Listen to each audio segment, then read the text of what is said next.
ኦሪት ዘፍጥረት ምዕራፍ 50 ዮሴፍም በአባቱ ፊት ወደቀ፣ በእርሱም ላይ አለቀሰ፣ ሳመውም። ዮሴፍም ባለመድኃኒቶች አገልጋዮቹ አባቱን በሽቱ ያሹት ዘንድ አዘዘ።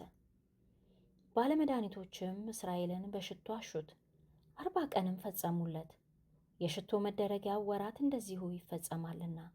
የግብፅም ሰዎች 70 ቀን አለቀሱለት።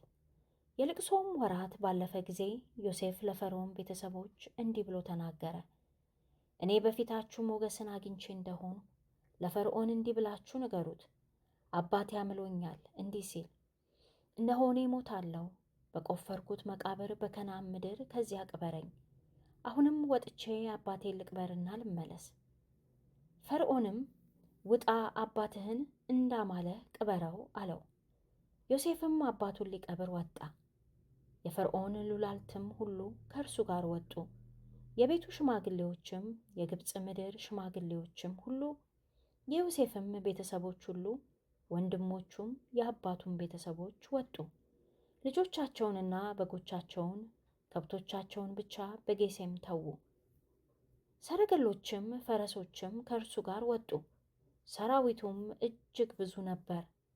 በዮርዳኖስ ማዶ ወዳለችው ወደ አጣድ አውድማ መጡ። እጅግ ታላቅ በሆነ በጽኑ ልቅሶም አለቀሱለት። ለአባቱም 7 ቀን ልቅሶ አደረገለት።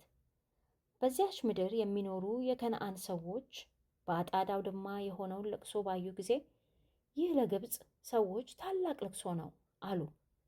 ስለዚህም የዚያን ቦታ ስም አቤል ምጽራይም ብለው ጠሩት። እርሱም በዮርዳኖስ ማዶ ነው። ልጆቹም እንዳዘዛቸው እንደዚያው አደረጉለት። ልጆቹም ወደ ከነዓን ምድር አጓዙት።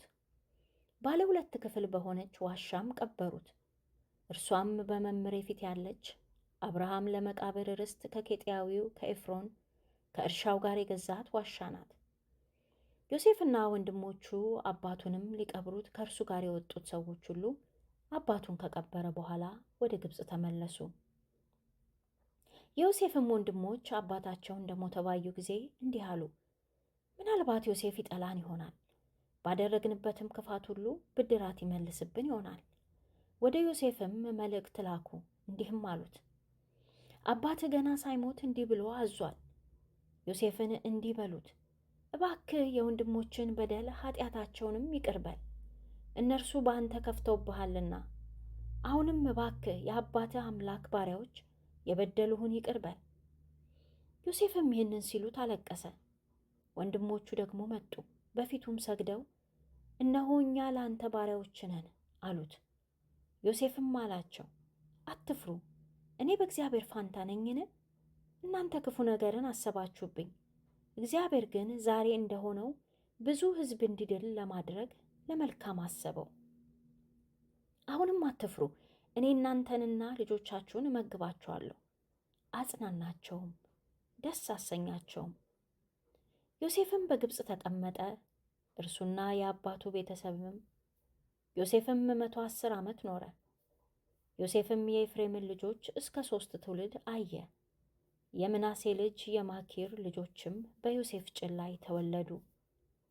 ዮሴፍም ወንድሞቹን አለ፣ እኔ እሞታለሁ፣ እግዚአብሔርም መጎብኘትን ይጎበኛችኋል፣ ከዚህችም ምድር ያወጣችኋል፣ ለአብርሃምና ለይስሐቅ ለያዕቆብም ወደ ማለላቸው ምድር ያደርሳችኋል። ዮሴፍም የእስራኤልን ልጆች እግዚአብሔር ሲያስባችሁ አጥንቴን ከዚህ አንስታችሁ ከእናንተ ጋር ውሰዱ ብሎ አማላቸው። ዮሴፍም በ110 ዓመት ዕድሜው ሞተ። በሽቱም አሹት፣ በግብፅ ምድር በሳጥን ውስጥ አኖሩት።